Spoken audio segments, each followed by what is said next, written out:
Hello friends, welcome to my channel and thanks for watching this video. Friends, in this video we are going to discuss about the price chart of Photronics INC.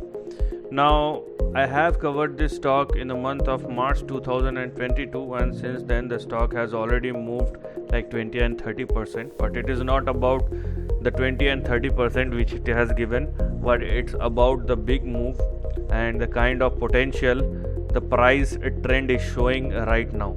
So let us analyze this chart, but before that, if you haven't yet subscribed my channel, just hit on the subscription button, also hit on the notification bell along with the all button to get my updated video notification. Now with the current move, the stock has already given a return of 17.15. okay, beg your pardon, it is holding above 17.15, which is indeed your resistance and that the stock has made in the year 2019. So right now we are technically above 17.15, which means $17 is now going to be our support and stop loss on the downside. So please do not go below $17.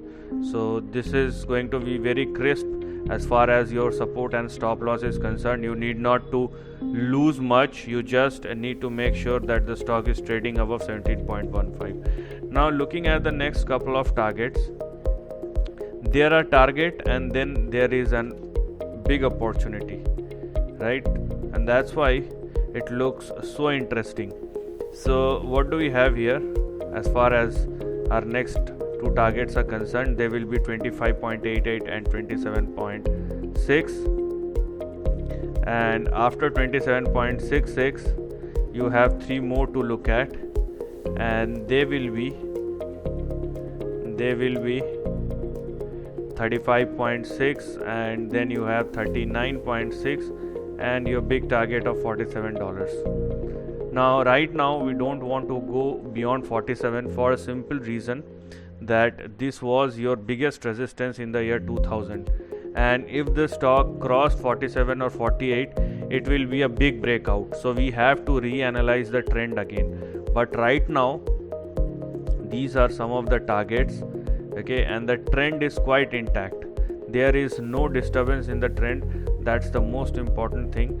As you can see, there is a big support or trend line above which the stock has been trading, and if you want you can consider as your big stop loss at $10, but 17.15 or $17 is way higher than 10.57, so you need not to look for the stock that it is coming down and testing 10.57.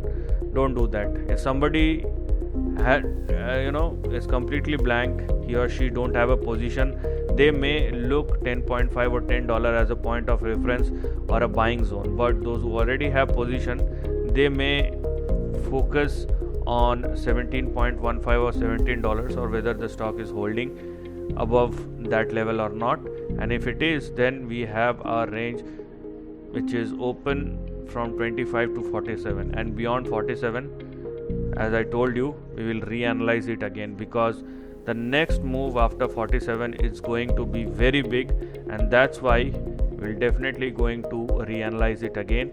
So please let me know in the comment section how was your experience, if you are holding this stock or not.